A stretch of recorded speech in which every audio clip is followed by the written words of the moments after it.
Alors, Raphaël Steyer, je suis manager de l'Académie Pôle Espoir de rugby de Nouméa. À partir de maintenant, on fait comme d'habitude.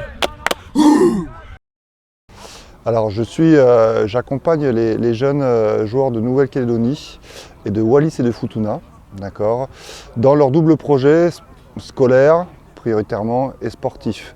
L'objectif scolaire, c'est bien sûr d'obtenir leur diplôme, et sur le sportif, d'accéder vers le plus haut niveau possible jeune.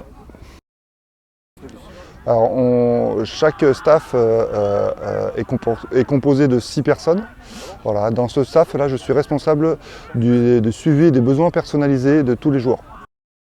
Alors, au niveau, donc je suis dans l'équipe des moins 17 B, d'accord. Mon manager de staff, c'est Cédric Legrand.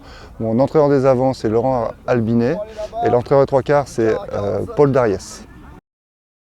Alors tout est calculé avec la Fédé, on a un storyboard.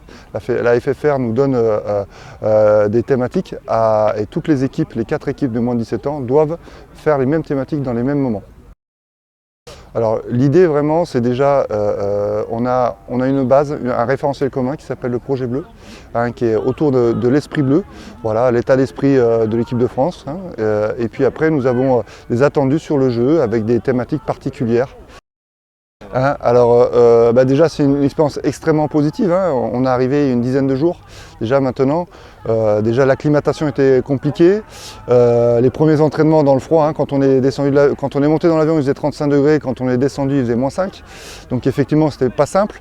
Le rugby à 15 avec un projet bleu qui est quand même connu par nos jeunes mais pas assez mis en œuvre dans nos îles forcément, le rugby à 15 les gamins font peut-être 3 à 4 matchs par an sur le rugby à 15, c'est plus des spécialistes de rugby à 7.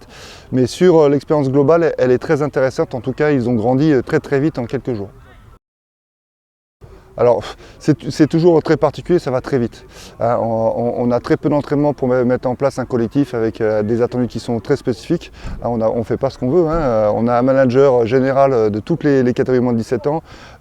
Aujourd'hui, on était sur du jeu en vert avec, après c'est des termes techniques, c'est du jeu en déséquilibre et puis des actions particulières proches des lignes et des attitudes spécifiques au sol. Voilà, donc on est assez satisfait, même s'il y a toujours un petit temps d'infusion.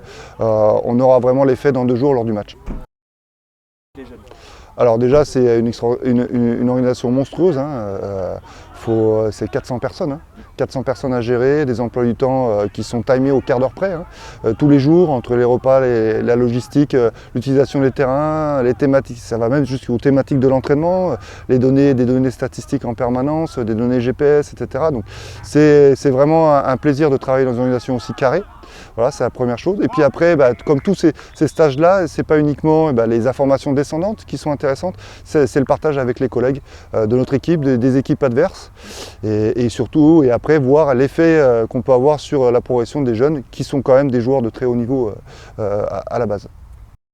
Oula, là il est tard, il est 10 heures de plus, voilà. Donc il fait nuit là-bas, voilà, ils dorment, mais il fait encore 30 degrés. À partir de maintenant, on fait comme d'habitude. Merci les gars.